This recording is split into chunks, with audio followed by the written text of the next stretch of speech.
এই পবিত্র হরিবাসরে উপনীত আমার কৃষ্ণ অনুরাগী ভক্তমণ্ডলী এবং উপস্থিত আমার ভক্তিমতী মা এবং বোনেরা, ভগবানের অপ্রাকৃত অনন্ত কৃষ্ণ কথামৃত পরিবেশন করার পূর্বে আমি বাঁকুড়া জেলার শালতোড়া থেকে আগত অতি সামান্য একজন কীর্তন গায়ক সব্যসাচী চ্যাটার্জি এবং আমার ক্ষুদ্র কীর্তন সম্প্রদায়ের পক্ষ থেকে কীর্তন প্রারম্ভে জাতি ধর্ম বর্ণ স্ত্রী পুরুষ নির্বিশেষে সকল কৃষ্ণ ভক্তের শ্রীপাদ পদ্মে রইল অনন্ত কোটি দণ্ডবোধ প্রণাম। যেহেতু ইউটিউব চলছে, একটা চরম সত্য কথা আপনাদের কাছে প্রকাশ করেই কীর্তনটা গাইব। আমার বয়স হয়েছে 51 বছর, কীর্তন গাইছি 35 বছর। তো বাবা, এই বছরেই আমার কীর্তন গান পরিবেশন করার শেষ বছর। আমি আমার গুরুদেবের আশীর্বাদ নিয়ে কীর্তন গেয়েছিলাম 15 বছর থেকে 50 বছর বয়স পর্যন্ত আমার সময়সীমা তিনি ধার্য করেছিলেন।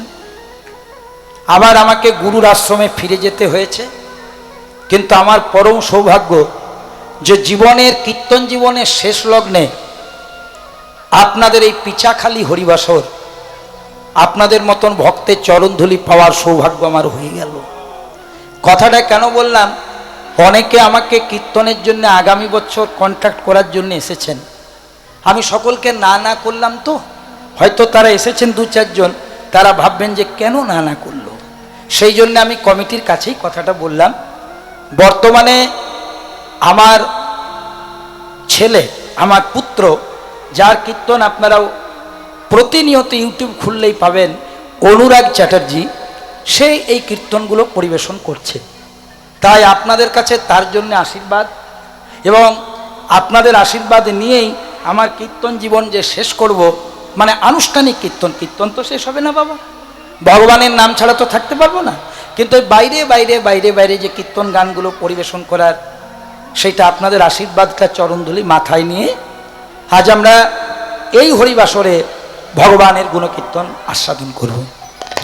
চলুন, নিয়ম অনুসারে আমাদের যিনি কলিযুগের ভগবান, তাকে একটু হরিবাসরে নিয়ে আসবো। আমার গৌর এলো রে,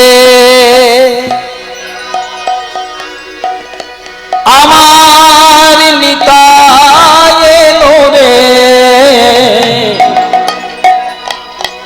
আমার গৌর এলো রে, এই সোনার নদিয়া উলুধ্বনি দাও মায়েরা, হরির ধ্বনি কত শব্দ শোনা যায় আমাদের গৌরে, গৌর এলো রে,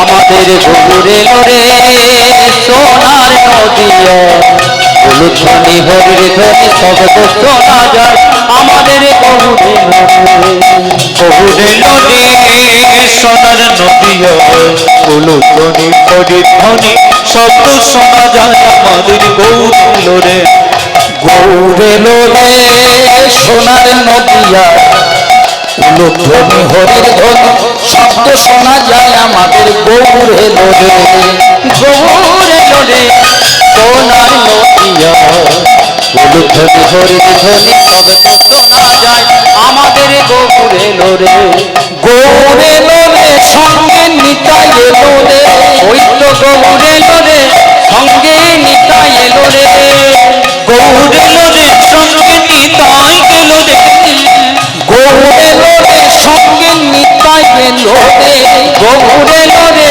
সঙ্গে নিতাই এলো রে।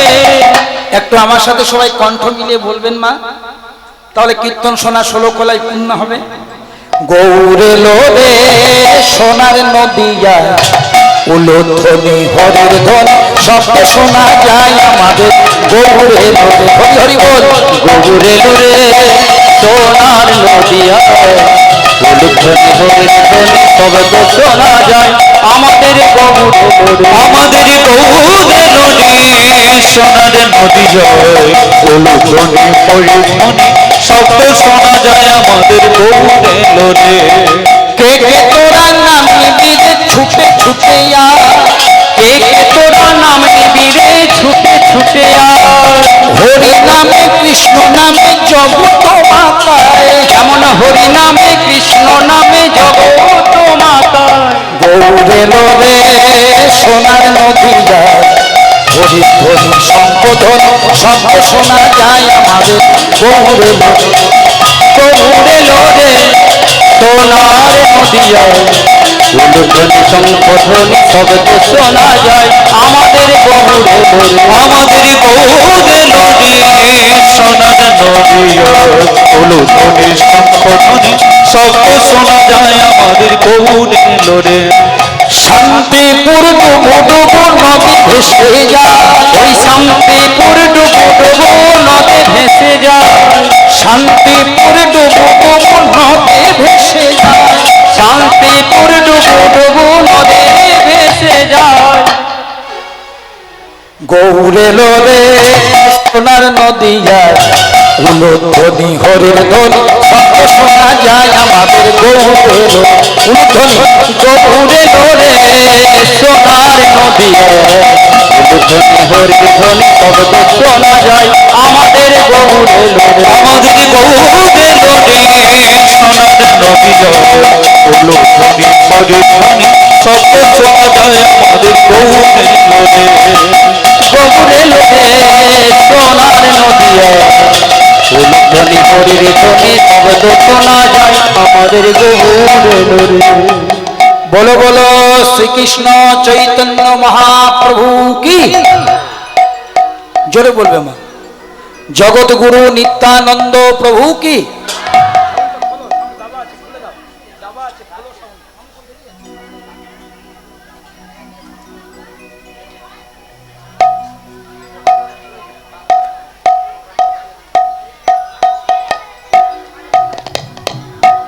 মহাদেব অবতার শ্রী শ্রী অদ্বৈতাচার্য প্রভু কি জয়।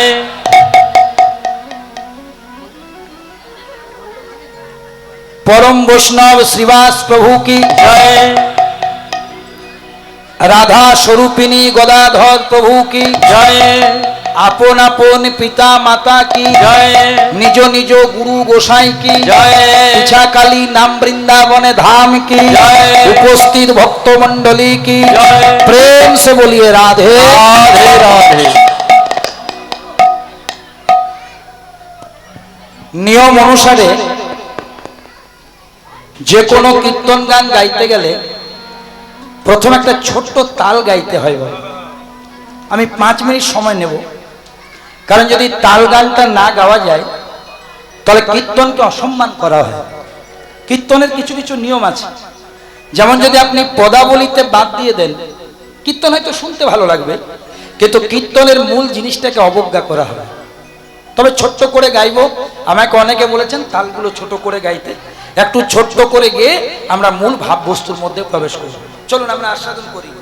কিবা নীলা চলো নীলা চলো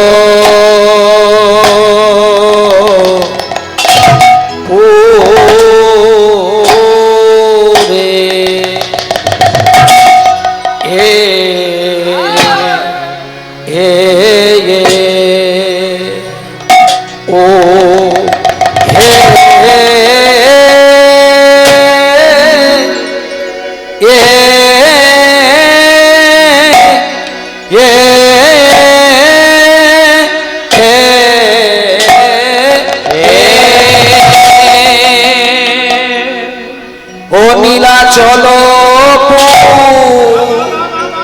পুরে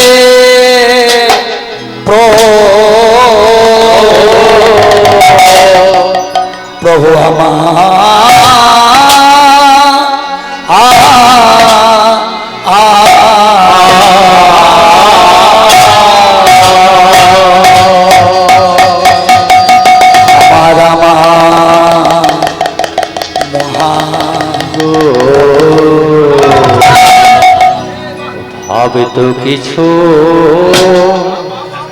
ভাবে তো কিছু যাই না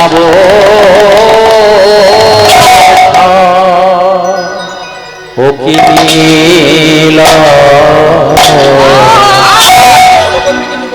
নীলা চলো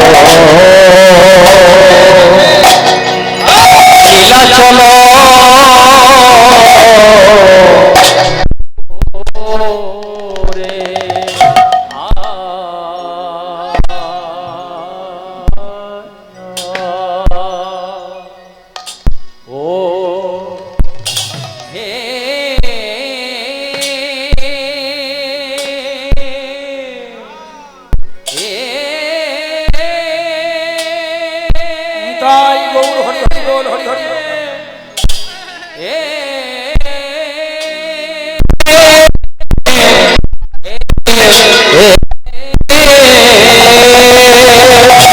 ও নীলা চলো পুরে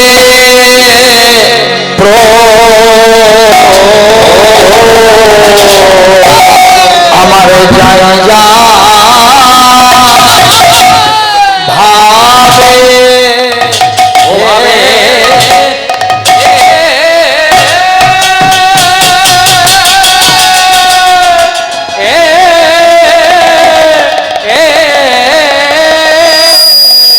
ও কি যায় যায় হবে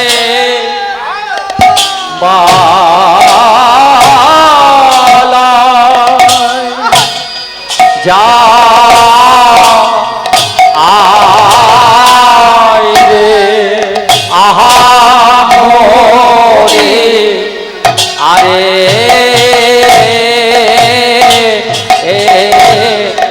ও মরি আয়া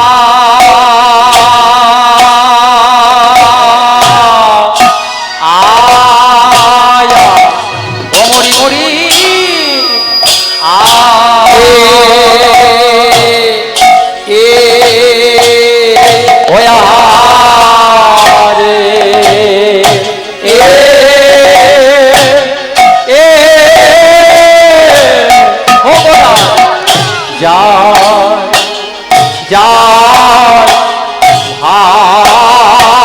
ভাবে ও যাই যাই ভাবে বালা আই রে আহা মরি আরে ও মরি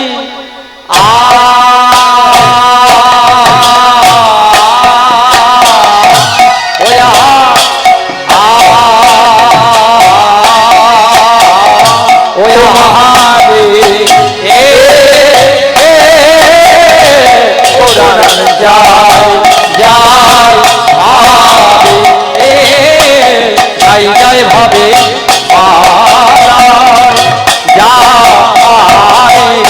আহামরি অমরি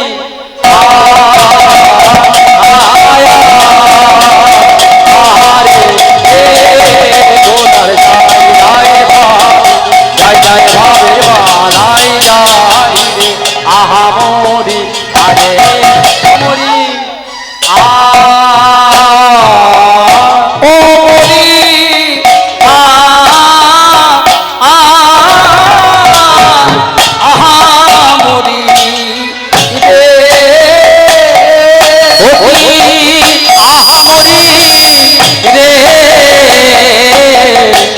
নীলা চলো পুরে ও নীলা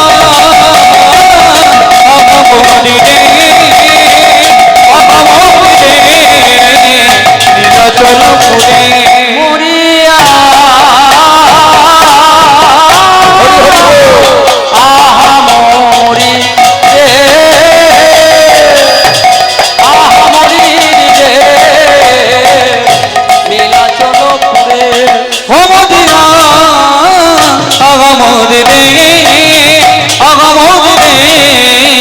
নীলা চলো পুরে আহামরি রে নীলা চলো পুরে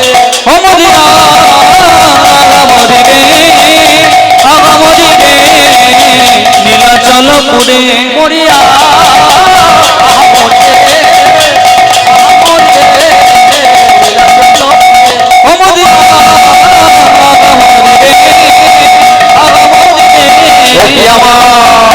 লীলা চলো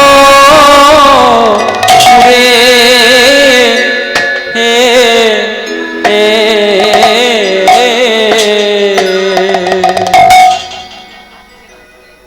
ভজনা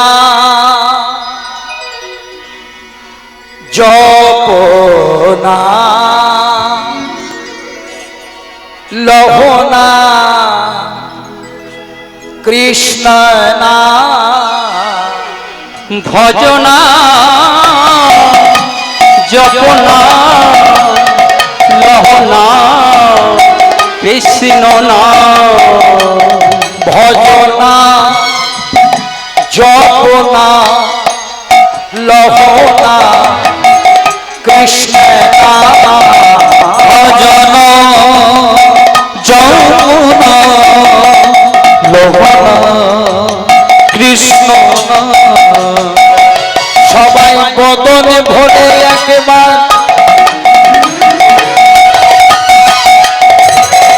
বদনে ভরে একবার হরি বল মন গাউরে কৃষ্ণ না সবাই বদনি ভরে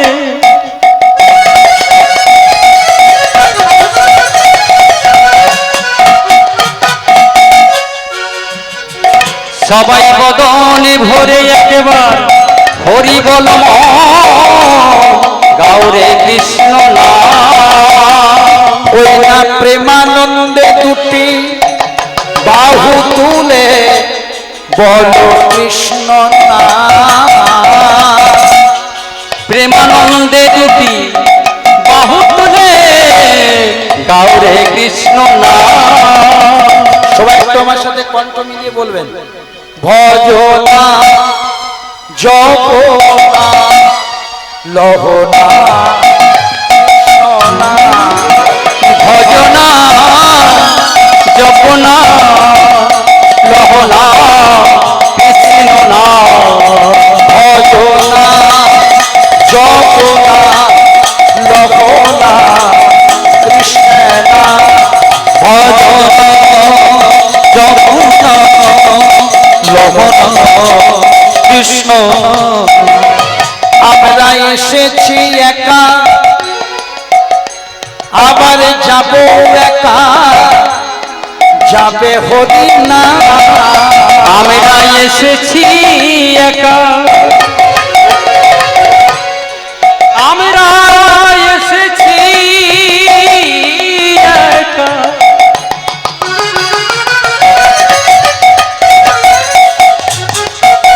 আমরা এসেছি একা আবার যাব একা যাবে হরি না এই মানব জনম হরি বলা জনম বল হরি না আমাদের এই মানব জন হরি বলার জন বলো একবার না ভজনা জপনা লহনা কৃষ্ণের না ভজনা জপনা লহনা কৃষ্ণ না ভজনা জপনা লহনা কৃষ্ণ না ভগবানের চারটি ছেলে খুব মন দিয়ে মায়েরা শুনবেন ভগবানের চারটি ছেলে বড় ছেলে সত্য মেজ ছেলেটির নাম ত্রেতা তারপরে ছেলেটির নাম দাপর আর মায়েরা গো ভগবানের একেবারে ছোট ছেলে মায়েরা যাকে আদর করে বলেন কোলের ছেলে সেই একেবারে ছোট ছেলে বা কোলের ছেলেটির নাম হলো কলি যেগুলিকে ভক্তরা আমরা চারটি যুগ বলি আচ্ছা মায়েরা বাড়িতে যদি কোনো বাবা মায়ের 4টি ছেলে বা মেয়ে থাকে, যাই থাকে, সব ছেলে মেয়েগুলো সমান হয়? তাহলে তো ভাবনা ছিল না। হাতের 5টা আঙ্গুল কখনো সমান হতে পারে না, এটাই স্বাভাবিক। ভগবান দেখলেন, গল্প নয়, সামনে বসে গল্প নয়, এই যে স্কুলের ফার্স্ট বেঞ্চে কারা বসে বলো তো, জানো? যারা মেরিটেরিয়াস স্টুডেন্ট হয়, ভালো ছাত্র ছাত্রী হয়। তার মানে সামনে বসেছো মানে তোমরা, আমি মনে মনে করে নিচ্ছি তোমরা দামি ছাত্র ছাত্রী, তার মর্যাদা রাখো। মন দিয়ে শোনো। তা বাড়িতে যদি কোনো বাবা মায়ের 4টি ছেলে বা মেয়ে থাকে, সব ছেলে মেয়েগুলো কি সমান হয়? হতে পারে না, এটাই স্বাভাবিক। ভগবান দেখলেন আমার বাড়িতে 4টি ছেলে, সত্য, ত্রেতা, দ্বাপর, কলি, কিন্তু আমারও 4টি ছেলে সমান না। আমার যেটি বড় ছেলে, যার নাম সত্য, খুব ভালো ছেলে। আমার যেটি মেজ ছেলে, যার নাম ত্রেতা, ভালো ছেলে। আমার যেটি তারপরে ছেলে, যার নাম দ্বাপর, ওইটিও ভালো ছেলে। কিন্তু আহারে, আমার ঘরের ছোট ছেলে, যার নাম কলি, সে কিন্তু বড়ই দুর্বল। সে আমার অন্য ছেলেগুলোর সাথে তাল মেলাতে পারবে না। তা দেখবেন মা, বাবা মায়েদের কাছে প্রত্যেকটি ছেলে মেয়ে সমান হলেও ঘরের যে ছেলেটা একটু দুর্বল হয়ে যায়, কমজোরি হয়ে যায়, বাবা মায়ের লক্ষ্যটা কিন্তু সব সময় তার দিকে থাকে। বাড়িতে যদি কিছু ভালো রান্না করে মায়েরা, প্রথমে প্রত্যেকটি ছেলেকে সমান ভাগে দেন, দেওয়ার পরে কিছুটা নিজের ভাগের থেকে গোপন করে রাখে। কার জন্য? না, সংসারে যেটি দুর্বল ছেলে হয়। তেমনি পিতারূপী ভগবান, ভগবান হচ্ছেন ইউনিভার্সাল ফাদার, পরম পিতা। সেই পিতারূপী ভগবান তার যা কিছু ছিল প্রথমে 4টি ছেলেকে সমান ভাগে দিল। দেওয়ার পরে এমন একটা জিনিস গোপন করে রেখেছিল, যেটি বড় ছেলে সত্যকে দেননি, মেজ ছেলে ত্রেতাকে দেননি, তারপরে ছেলে দ্বাপরকে দেননি, একমাত্র কৃপা করে দিলেন কলিকে। প্রশ্ন হলো, ভগবান তার দুর্বল ছেলে কলিকে কি এমন গোপন ধন দিলেন যে 70 ত্রেতা দ্বাপরকে দিলেন না? শাস্ত্র বলছে কি দিল জানেন? ভগবান তার দুর্বল ছেলে কলির হাতে কি তুলে দিলেন? অনর্পিত চরিং চিরা, অনর্পিত চরিং চিরা, করুণায় অবতীর্ণ কালো, করুণায় অবতীর্ণ কালো, সমর্প উন্নত উজ্জ্বল রসা, উন্নত উজ্জ্বল রস, স্বভক্তে শ্রেয়ং, স্বভক্তি শ্রিয়। ও মায়েরা, ভগবান তার দুর্বল ছেলেকে কি দিল দেখুন, অনর্পিত চরিং চিরাগ, যা ভগবান কোনোদিন কোনো কালে কাউকে অর্পণ করেননি, মানে দেননি।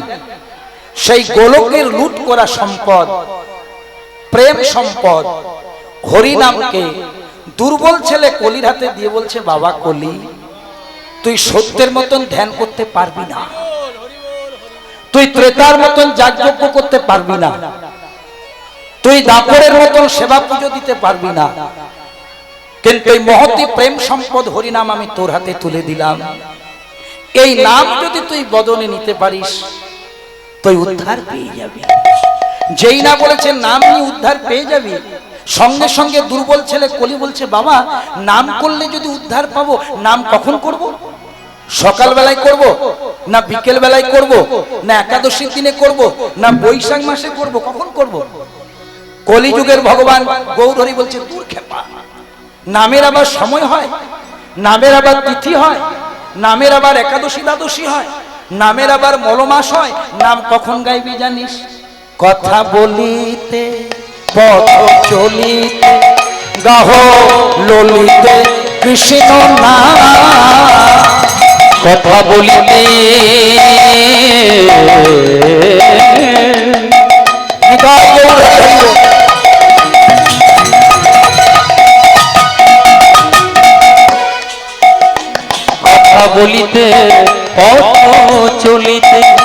গাহলিত কৃষ্ণ নাম প্রতি নিঃশ্বাসে দৃঢ় বিশ্বাসে চিরয়াশ্বাসে লহনা প্রতি নিঃশ্বাসে দৃঢ় বিশ্বাসে চিরয়াশ্বাসে লহনা ভজনাম জপনা লহনা কৃষ্ণ নাম হরি হরি বল। ভজনা জপনা লহনা কৃষ্ণ নাম ভজনা জপনা লহনা কৃষ্ণ নাম।